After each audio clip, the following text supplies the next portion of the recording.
Conditions may apply by CinnamonPinecones. Read by Distracted by Books. Chapter 191. The best laid plans of mice and men go awry. Izuku would rather deal with being kidnapped again than seeing his friends right now. Call him avoidant, but it was true. Fighting for his life was a lot easier than maintaining interpersonal relationships. Or maybe it wasn't, but he certainly had more experience with the former. Maybe he was just good at running away. Maybe he was more like his mother than he thought. Ugh, nothing like a mental spiral to wake you up in the morning. He hadn't responded to any more texts since last week, and he was hoping that his friends would get the memo and leave him alone. Mike kept getting up on his ass about it, but surprisingly, Eraser took his side. For now, at least. He had an appointment with Suda-san in a couple days, and he wasn't looking forward to it. He had a feeling she was going to make him talk to everyone. Regardless of his feelings on the matter, time marched on. Not so bright-eyed or bushy-tailed. Izuku was staring down the barrel of his fears, and he was not happy about it. "You're sure you don't want me to address them first? Tell them to leave you alone?" Eraser asked for the third time that morning. "Yes, they're gonna freak out anyway. I might as well get it over with." He dismissed the offer. "They left you alone after the USJ, didn't they?" Eraser pointed out. "Most of them didn't even know something happened to me. The whole country knows what happened this time. I'm not getting out." He was cut off by a muffled screaming from the other side of the door. "Do I look like I'm passing out free hugs? Get the hell away from me before I catch whatever made you that stupid in the first place." Izuku snorted, and Eraser let out a bone-weary sigh. He gave him one more glance before throwing the door open. "Language." Eraser chastised Bakugo immediately. The entire class's attention shifted to them in a second. "Midoriya!" Almost everyone seemed to scream his name at once. "Everyone, be quiet and respect your classmates' boundaries." Eraser silenced the room again. "We are meeting in Gym Delta. Go get changed into your gym clothes and be there in 10 minutes. The crowd that was converging on him like prey quickly pivoted to scrambling to follow orders. Fortunately, he hadn't even stepped into the room yet, so he was ahead of the stampede. "Mito, bro, are you okay?" Kirishima asked first. "Yeah, that kid from camp was freaking out about you before," Kaminari trailed off. "Yes, you did not look well last I saw you," Tokoyami added. "I'm fine, guys. I broke my collarbone. Everything else was minor," he assured. "How? That kid said you were fighting muscular," Ashido piped up next.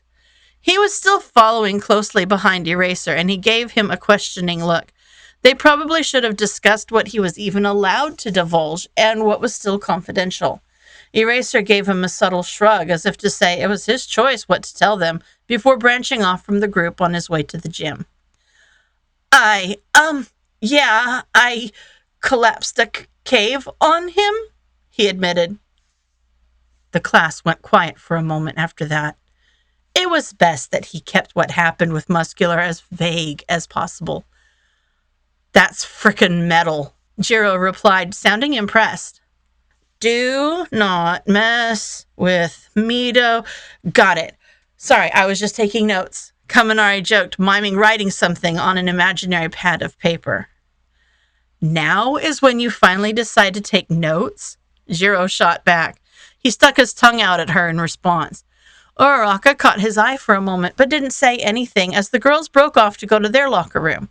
Hitoshi was at the back of the group, and Izuku pointedly didn't look in his direction as he entered the boys' locker room first. In an effort to get out of there as quickly as possible, he didn't bother to hide in the bathroom stall to change. Everyone had already seen his scars, and he didn't give their gazes a chance to linger on them now. Unfortunately, his friends were wise to his tricks. Ida and Todoroki came peeling out the door before it even got the chance to fully close behind him, and Uraraka nearly ran into him from how fast she'd exited the girls' locker room. "Stop right there, mister. It's intervention time," she declared. Yes, isolating yourself from your peers after a traumatic event is not healthy. Ida backed her up. You stopped responding again, Todoroki added plainly. Izuku didn't know why he would expect Ida and Todoroki to pick up on the social cues or Uraraka to respect his boundaries if she thought he was struggling. At least Hitoshi knew how to take a hint. Guys, I don't want to get into this right now, he tried. And we don't want to sit at home wondering if you're dead, so quit ignoring us. Uraraka shot back. I told you I'm fine, he argued. I don't believe you, Todoroki replied. Ida looked like he was ramping up to start a lecture on taking care of your mental health, and Izuku didn't want to hear it. This conversation needed to be over immediately, if not sooner. Oh my God, fine. I'm angry at you. All of you. That was so freaking stupid, and it wasn't your place to step in anyway. I'll get over it eventually, but just leave me alone until I do. He spat out succinctly and with no lack of vitriol. Todoroki and Ida looked sufficiently cowed, but Uraraka's brows were set in a determined line. Is that why Shinso isn't talking to us either? We were trying to save your life, Midoriya. That's not fair, she argued. I don't give a shit if it's fair. Just leave me alone, he snapped at her and regretted it immediately. His face fell and he turned away, but he didn't apologize. Hopefully he'd pissed her off enough to back off. You two, go talk to Shinso, Uraraka ordered the other two, but her footsteps didn't falter from their place right behind him. Uraraka, can you please... No. If you don't want to talk to me, then don't talk to me, but I'm not leaving you alone. She cut him off with finality. He wasn't going to shake her off, so he just sighed and accepted it. Maybe the rancid vibes between the two of them would be enough to deter anyone else from talking to him. Eraser was waiting for them in the gym with Cementos and Ectoplasm. So Izuku parked himself right by them without saying a word. Eraser glanced between him and Uraraka with a raised brow, but he didn't say anything. Hopefully that was the rancid vibes at work. Just like at the training camp, Izuku was instructed to destroy Cementos' constructs as he made them. Uraraka dutifully stayed by his side and floated more and more debris up into the air as it gathered. They were playing a silent game of who was going to tap out first, and Izuku was not going to lose. It kept his mind off Hitoshi at the very least. Deku, we need to talk. Bakugo's voice called him away from his focus. Izuku wanted to scream then and there. Why did everyone have to be on his ass today? Uraraka looked up at him with concern, but he waved her off. There were very few things Bakugo could be referring to, and she didn't need to know about any of them. Can this wait? He asked, not keeping his hopes up. No, Bakugo predictably barked back. We're kind of in the middle of class right now, he pointed out. You care about the rules all of a sudden? Bakugo retorted. Izuku cringed and shot him a glare. I already asked the teachers. Come on. Bakugo walked away, beckoning him to follow. He spared a glance towards Cementos, who gave him a nod in return. Terrific. He wasn't getting out of this. It occurred to him that he hadn't heard Bakugo's explosions going off while they were training for a while. What had he even been working on? He shook the thought off as he jogged to catch up to the other boy. Bakugo was already halfway down the hall. Where the hell are we going? He asked when he caught up. We're almost there. Just calm down, Deku. Bakugo brushed him off. His patience was running thinner the further they walked. By the third turn, he'd had enough. I'm not going to let you drag me across campus. Just tell me. His retort was cut off by the sight of an open door. Bakugo's stride came to a halt next to a meeting room where he could see Nedzu, Tsuka, Mike, and Eraser waiting for them. Izuku didn't need to be a genius to know what that meant.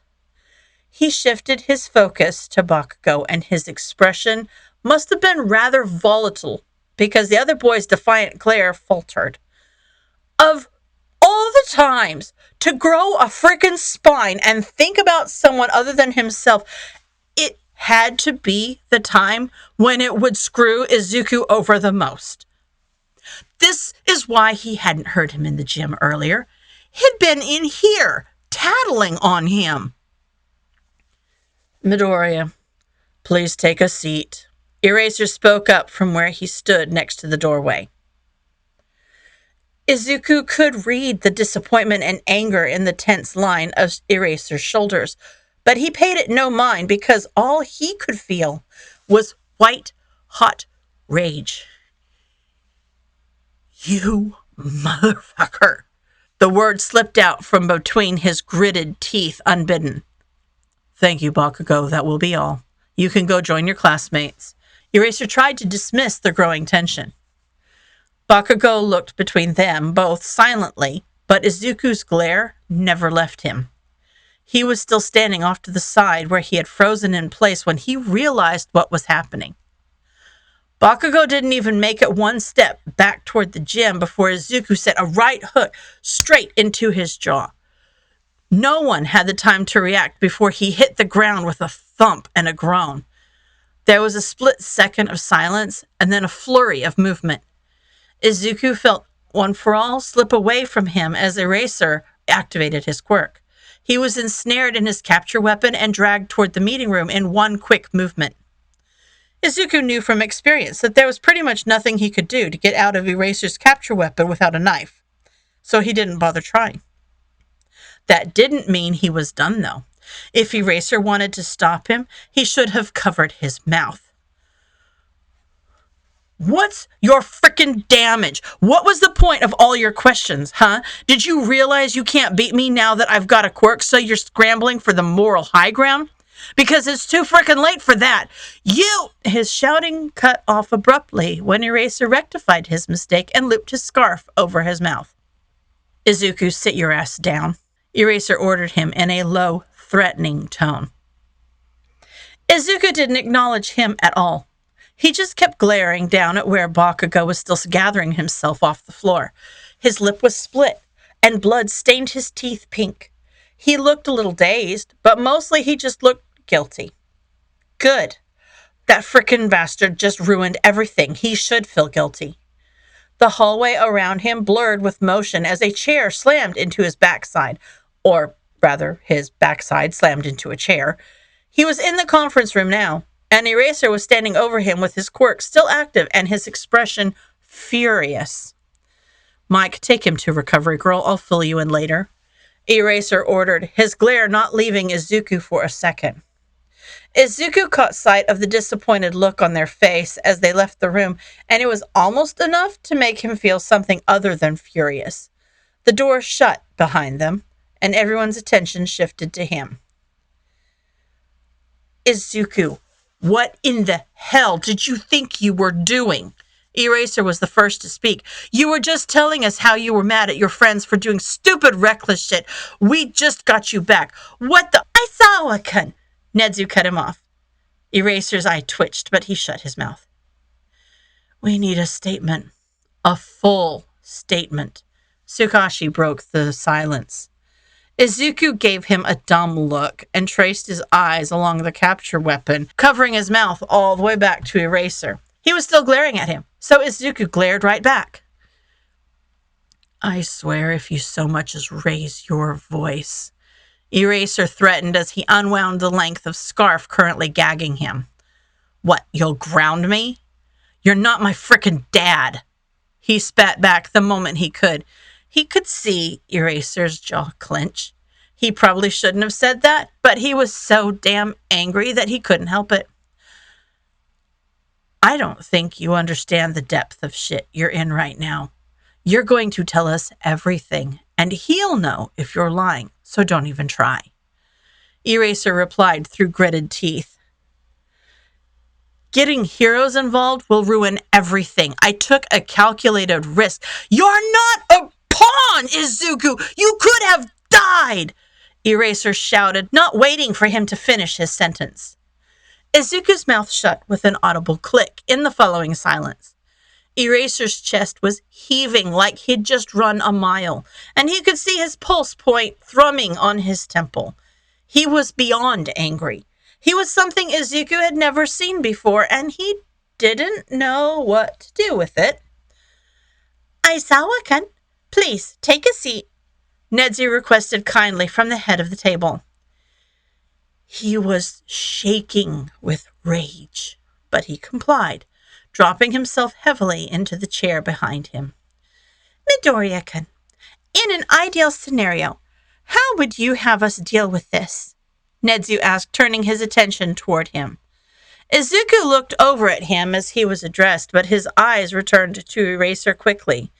He was still reeling, and he didn't really know how to respond to that.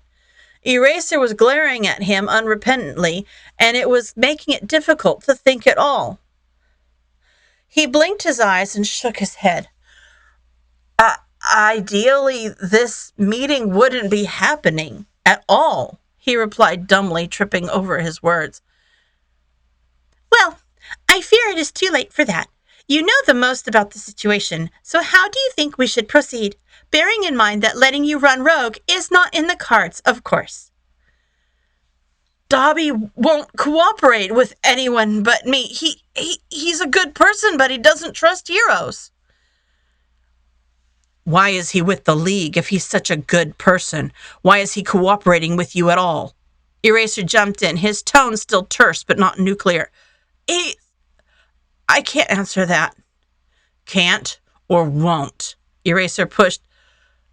Bakugo said you knew his family. Do you know his real identity? Tsukashi asked before Izuku could fumble out a response. Well, shit. That was a pretty direct question that he wasn't going to get out of answering with the human lie detector. Yes, I do, he answered with a cringe. If you can just tell us that, we can... No, he cut Tsukashi off. What do you mean, no, Izuku? He kidnapped you. The League has been trying to kill you and your classmates all semester. Eraser tried to point out the obvious, but Izuku cut him off too. Do you think I don't know what's at stake here? I knew what I was risking, and I did it for a reason. I won't just sit back and watch my friends die. If there's something I can do about it, and there is. Your life is not an acceptable risk. Eraser snapped, his volume rising again. Someone's has to be, he shouted back. Oppressive silence filled the space, only broken as the door slid open and Mike walked back in. They nodded to the room when attention turned toward them, silently instructing them to continue with the conversation. Their expression was more subdued than it had been when they left, but Izuku still couldn't meet their eye. Gentlemen, if we could please return to my question. Nedzu broke the rising tension again. Dobby's not working toward the same goal as the League. He's just using them. I told him I could help him achieve that goal. I'd intended to let them reach out to any of their last connections so that we could strike them all down at once. I have information Dobby needs, and he can get me the information I need. That was the plan, at least. He reluctantly explained the bare bones of the situation. Well, aside from not having backup, that sounds like a solid plan, Nedzu replied. Were they playing good cop, bad cop with him right now? He knows Dobby's identity and won't tell us. You didn't miss anything but that and a lot of shouting. Tsukashi filled Mike in during the lull in conversation. All right, well, what's his goal? Maybe we can offer him a better deal. I'm sure he doesn't want to end up in prison by the end of this, and you can't save him from that, but we can, Mike offered. He doesn't care about that. He doesn't care what happens to him, he insisted. Well, what does he care about? You got to give us something to work with here, kiddo, Mike pressed. And can you let him go, Sho?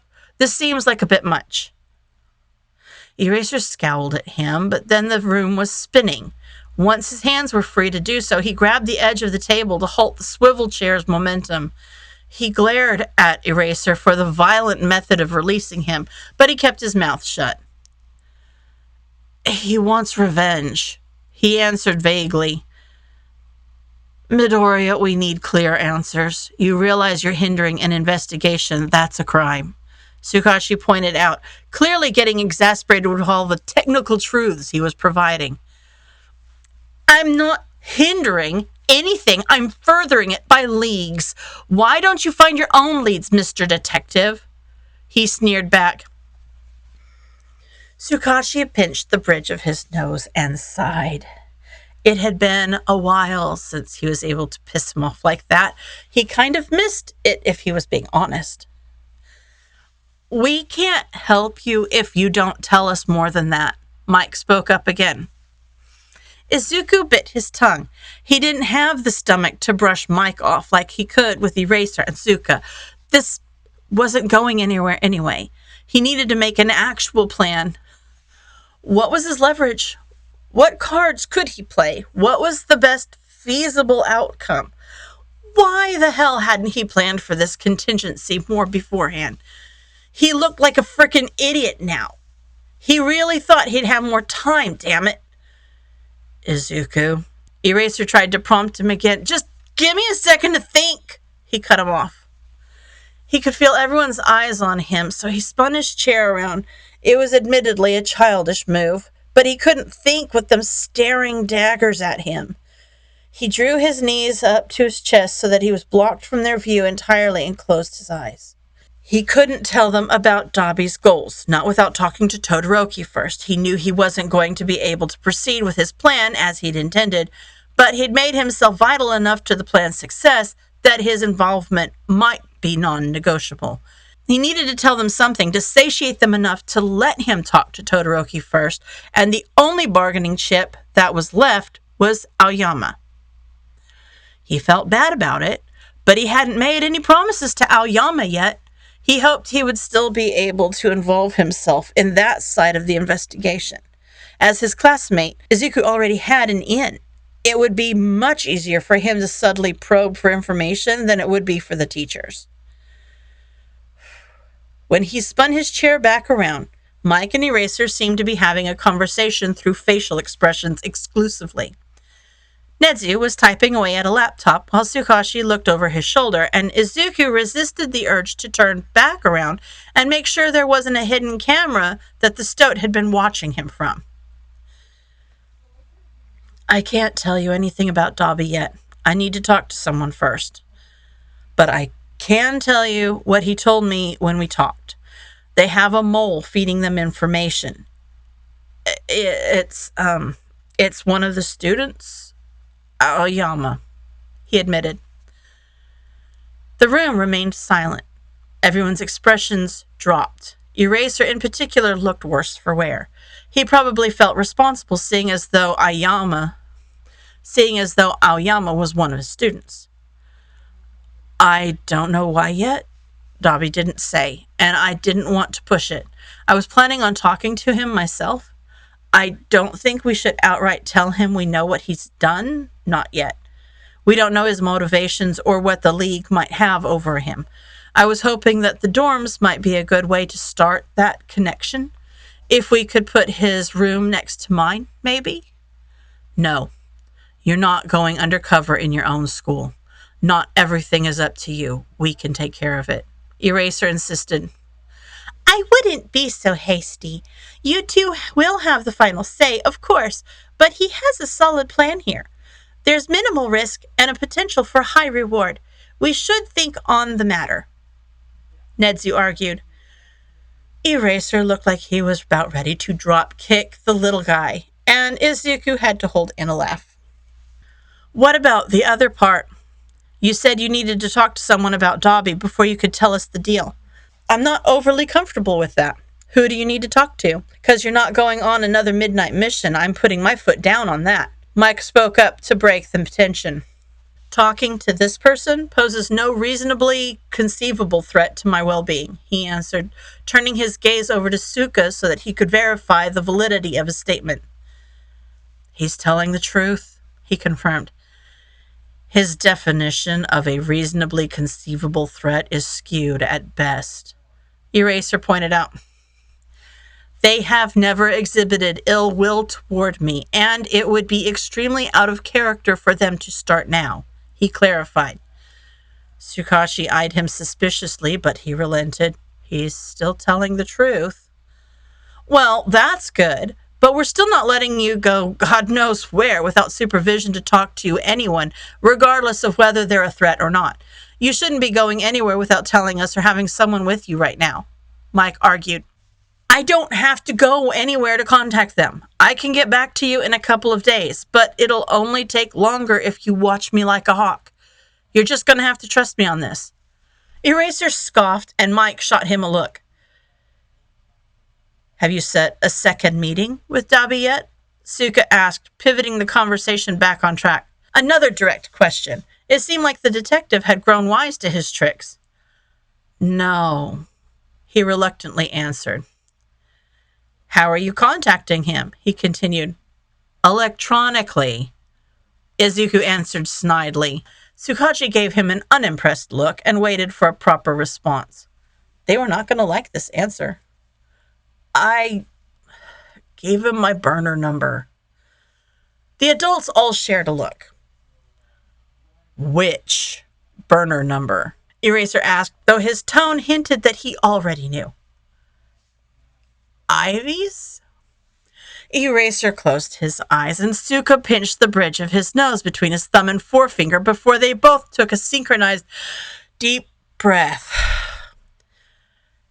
Izuku, I swear to Kami, tell me you didn't tell him who you are. Eraser ordered. He didn't believe that I could help him. I figured out who he was, and he wasn't going to cooperate if he didn't trust my competence.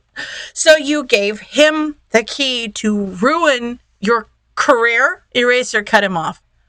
Well, it was either that or let him kill us, so yeah, that's the option I settled on. Izuku shot back. The room went deadly silent after that. No one but Nedzu met his eyes as he glared at all of them. He would have liked to stay out of trouble for spilling that secret, but this wasn't how he'd intended to do it. Their guilt was palpable and deeply uncomfortable. I'll let you know when he contacts me? He tried to placate. No, you're turning that phone over to police custody, Tsukashi countered. We can't keep Ivy off the record if we turn it over to the police, Nedzu pointed out. This was good. It may not be going according to plan, but he was right about one thing. He had made himself too critical to the plan to be excluded from its proceedings. He wasn't sure if Nedzu's support was just him filling the role of good cop or if he was genuinely going to advocate for his involvement, but at this point he couldn't do much else than hope that it was the latter. It seemed that he wasn't the only one left with nothing else to say. Eraser looked like he was having an aneurysm, and he could tell that Mike was resting their hand on his leg beneath the table. Suka, however, was tapping at his phone with a furrowed brow. Once he found whatever he'd been looking for, he whipped his head up and pointed an accusatory finger at Izuku. You owe me 20,000 yen! Tsukashi exclaimed. Izuku couldn't help but laugh at that. It seemed that the detective had finally realized he'd been paying Izuku's non-existent phone bill for the past 4 months. End of chapter. Bonus material from Bakugo's point of view. Conditions are applied by Unraveling Truth, Chapter 3, Redemption and Other Things Too Far Out of Reach. This chapter goes with Chapter 191 and is Katsuki's point of view of those events. Katsuki tugged his shoes on, the final piece of the puzzle to complete his uniform. A glance in the mirror told him all he needed. Tidy, carefully crafted delinquent look, courtesy of his pants sagging, and a general attitude of not caring about what others had to say in the slightest. So why was he so conflicted? He walked downstairs, thankfully having the place to himself for the moment. Breakfast was waiting for him, still warm, and the solitude made for great thinking time. What did it mean to be a hero? He glared at his food, as if it were to blame for his current situation, as if it held the answers he sought.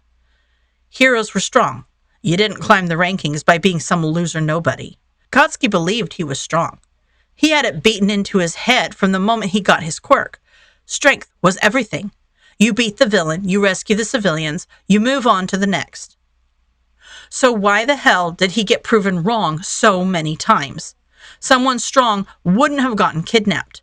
They wouldn't be the reason All Might had to suffer. He was no better than a civilian. If he weren't so weak as to have gotten kidnapped in the first place, none of this would have ever happened. So if he wasn't strong, then how could Katsuki Bakugo be a hero? He idly worked in his notebook, jotting down notes as needed. He still didn't know what being a hero meant. Was it heroic, what Deku did? That stupid stealth mission that Katsuki had nearly fumbled? He was hidden just fine until he got caught somehow. Some freakishly strong quirk and the ability to find his hiding spot? Just what kind of bullshit was that? Were heroes meant to do underhanded things if it was for a good cause? Where did Deku get the guts to go and wire someone's house?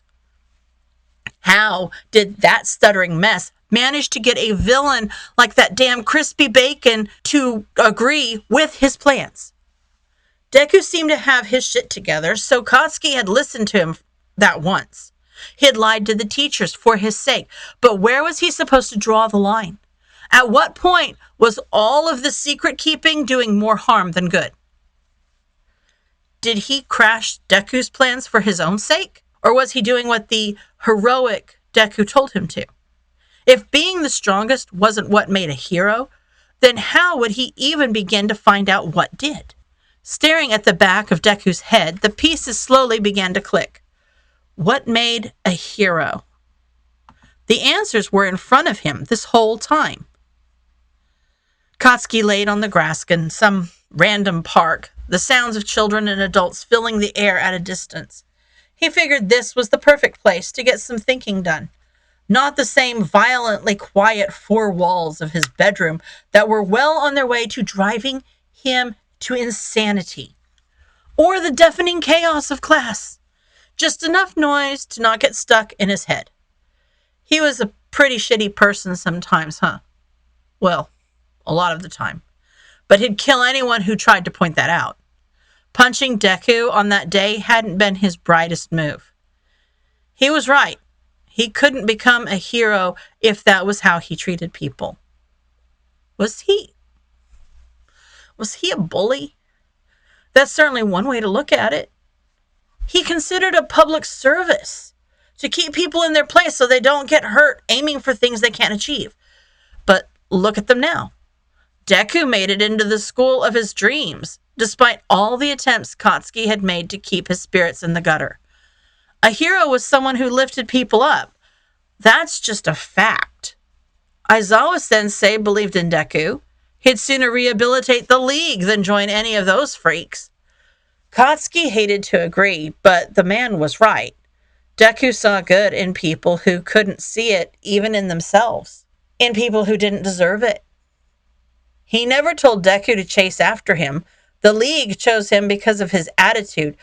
That's what got him kidnapped. Yet Deku decided to risk his own life to bring Katsuki home. Was that also being a hero? Risking it all, even if it was just to save one person? Even if that person was someone not worth the trouble? Maybe he was right. Katsuki couldn't become a hero if he kept going at this rate. He was already on thin ice as is, but if he went through with his plan, he could kiss this school goodbye. But if throwing away his career was the most heroic thing he'd ever do in his life, if it meant he could protect at least one person, then he'd do it. Who cares if Deku sold him out? It wasn't as if he'd made a good case for himself in the first place. This was the least he could do. Rubbing the back of his neck, Katsuki took a breather. They'd been hard at work training in the gym just to catch up on what they'd missed due to camp being attacked. Call him selfish, but he wanted to enjoy his time here a little longer. Let his quirk loose. Look at all the future heroes he wouldn't get to walk alongside soon enough. He didn't care for most of them, but he'd likely miss some of them. Stealing his nerves, he stomped over to Aizawa, folding his arms as he stared at the man. Yo, teach. You got a minute? Kind of important. The perpetually tired man, to his credit, could in fact spare the time to look away from the other troublemakers for a moment. It probably helped having multiple teachers there. Yes, Bakugo. That crap with the detective? Yeah, I've got some more info. I might have left a few things out. That definitely got his attention, as the man's eyes subtly widened. With a small scowl, he signaled for someone else to take over as he led Katsuki out of the gym and down the hall. The man seemed to be texting rapidly and even placing a call or two. Nothing Katsuki cared to keep track of, but he could only assume it was relevant to his confession. Once he was escorted to an empty meeting room, all that was left to do was wait. Katsuki sat still, arms folded, as he stared across the table at the teachers gathered.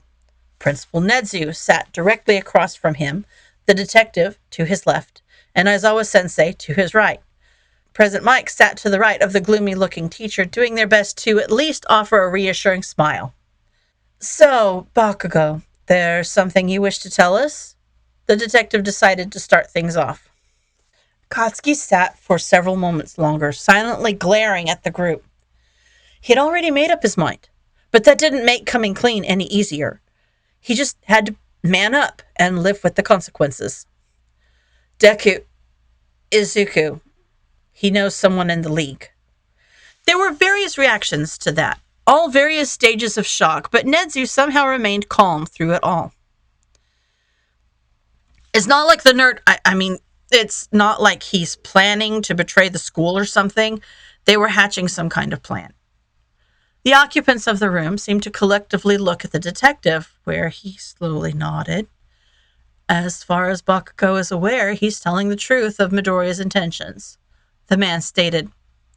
Katsuki nodded, deciding to continue on. Apparently, Izuku bugged someone's house, and that was enough for Dabi to take his word. He helped us out, and Izuku plans to get him cleaned up. Katsuki allowed that to sink in for a few moments, sighing as his gaze lowered to the table. He met up with them, the both of us, really. I thought I'd scope out the scene, but somehow Izuku knew I was there, made me wait outside.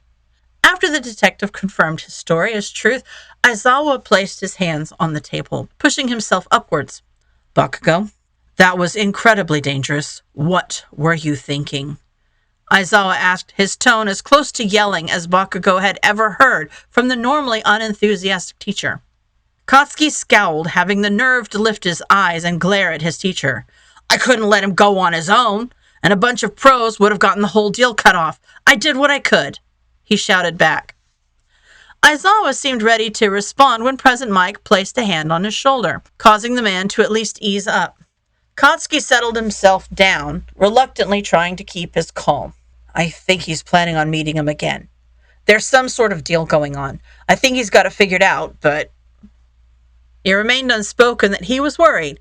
It felt so strange to admit, even to himself, but he knew it to be true. The principal, for the first time since entering the room, seemed to finally be ready to speak. Thank you for informing us, Bakugo.